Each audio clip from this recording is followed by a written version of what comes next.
I cannot dance. You will dance. Nah. That's You not will my dance. calling. You will dance. Ose. You will dance. You will Ose. dance. Now I need you guys to pick the winner. You are doing well. Set àwọn pokoli.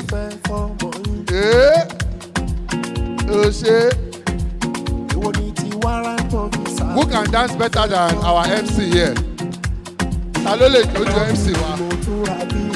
There is a prize to be won. I'm going to call someone. Ta ló lè dojú MC wa? Yeah. Michael Jackson no do pass this. I appreciate sórí yóò wú ni. Sórí yóò wú ni. MC tó dára. MC tó sure. MC dára tó dára tó yáyì. Àwọn eléyìí yàtọ̀. Àwọn eléyìí yàtọ̀ sí wọn. Okay, ó ti lọ.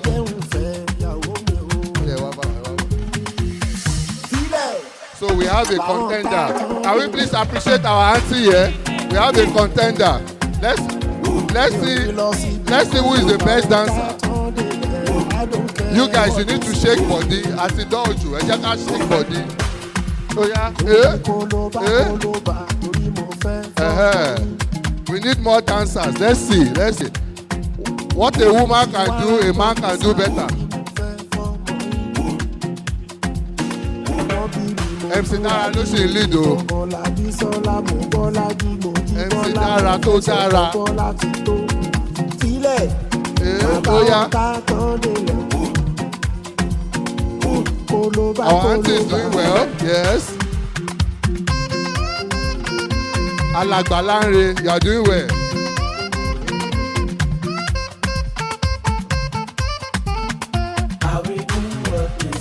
What matters to me is to become a sugar. I will do what they say. What matters to me is to love her forever. I will do what they say. What matters to me is to love her forever. Oh, I will do what they say. Sílẹ̀, bàbá wọn ká ló délẹ̀. Mi ò ní lọ sí ibùkún, bàbá wọn ká tán délẹ̀. I don't care what they say.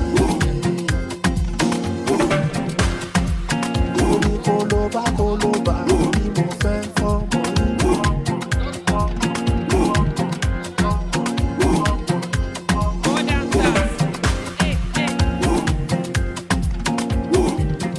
We have a new contender. Gen Z, we have Gen Z. Show them. Oh yeah. Dance. Ẹ kọ́ wa bó ṣe jójó yẹn mà. Let's pass it on to the next generation. Àwọn Gen Z làwọn ilé.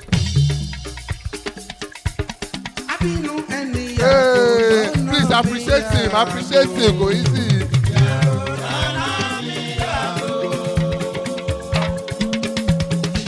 Who is the best dancer here? Is it the Gen Z? Please, can we appreciate him one more time?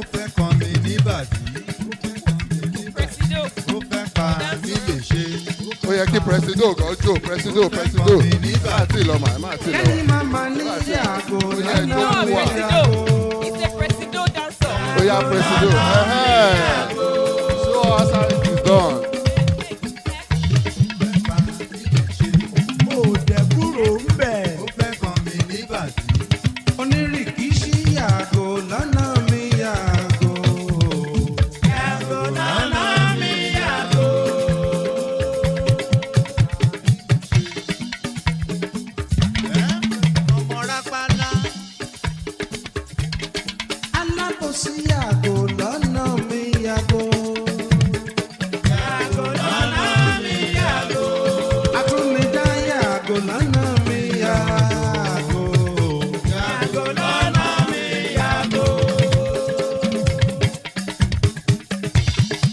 We need a Gen Z to come and teach them a Gen Z dance.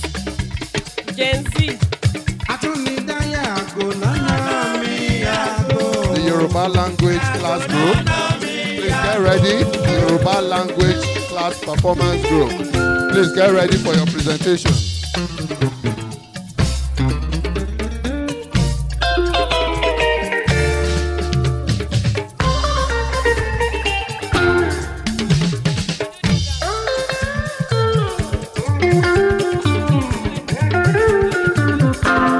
Yoruba cultural group.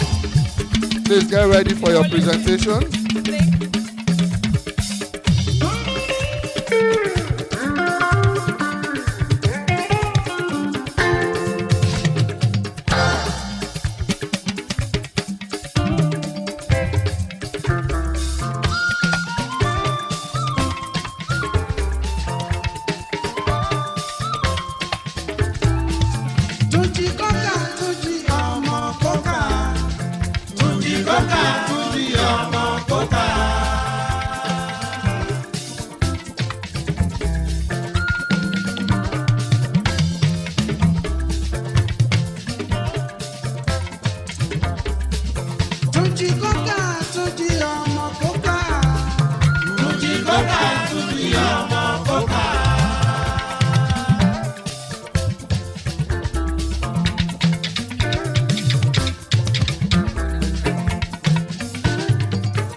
Thank you very much. Please, can we appreciate them?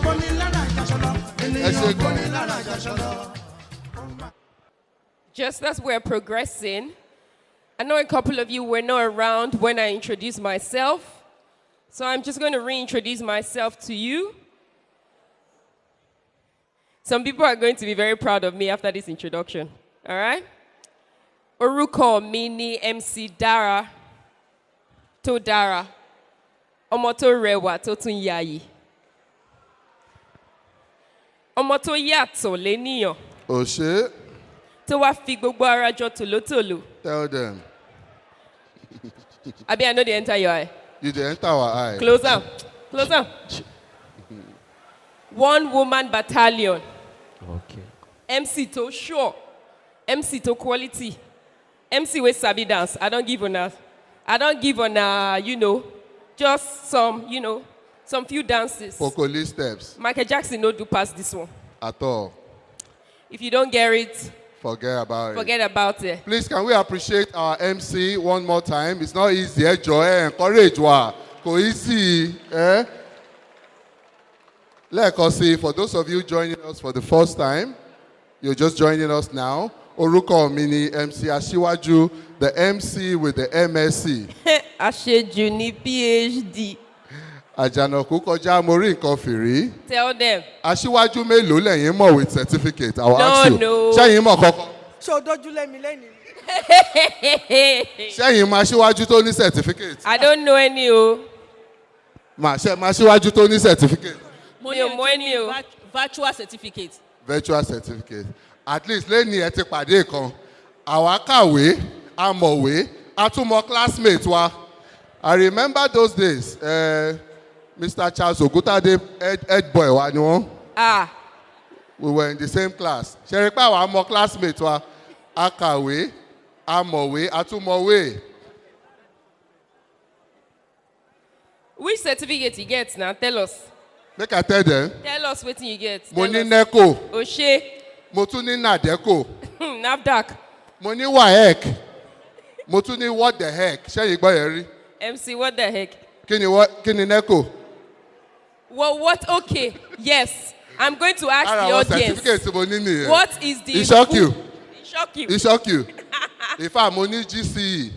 Mo tún ní GLE. Ìyẹn tún kọ́. Baddest. If you don't get it, forget about it. Forget about it. But MC Dara, the president has asked me to inform you. Yes. Wọ́n ní kí n kìlọ̀ fún ẹ pé òyìnbó tó ń sọ ti pọ̀ jù.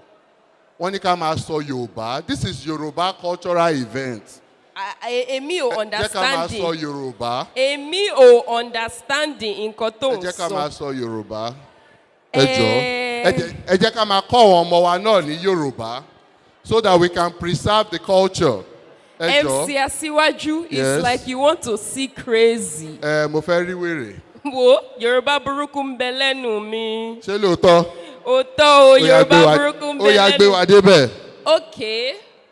Ní wákàtí yìí, mo máa ka ewì kan fún yín. Ewì. Yes, ewì. Okay. Bẹ́ẹ̀ni, Ló bá tán. àkọlé ewì mi ní 2:30. Aago 2:30. Aago 2:30. Okay. Let's go there. Àwa dédé, àwa lọmọ tó ń sọ tí ò sékè. Orímọ̀ládé gbé mi débẹ̀. Jíganjígan ẹsẹ̀ mi ò délẹ̀. Àlàyé mi stop ṣe bẹ́ẹ̀. Ó fẹ́ jẹ́ ń bí, ó dẹ̀ fẹ́ jẹ́ ń bẹ̀, ó pọ̀ sẹ̀. Ọ̀pọ̀ òfẹnufò fẹ́ sún sẹ́yìn. Abilibi yàtọ̀ sábílìtì. Ẹ sọ fún wọn kọ́ máa tẹ́rì sí. Ṣé kí n continue? Ṣáṣà kẹ́kọ̀ọ́ nìyẹn. Ṣé kí n continue? Ṣé kí n continue? Continue MC Dara. Ṣé kí n continue? DJ.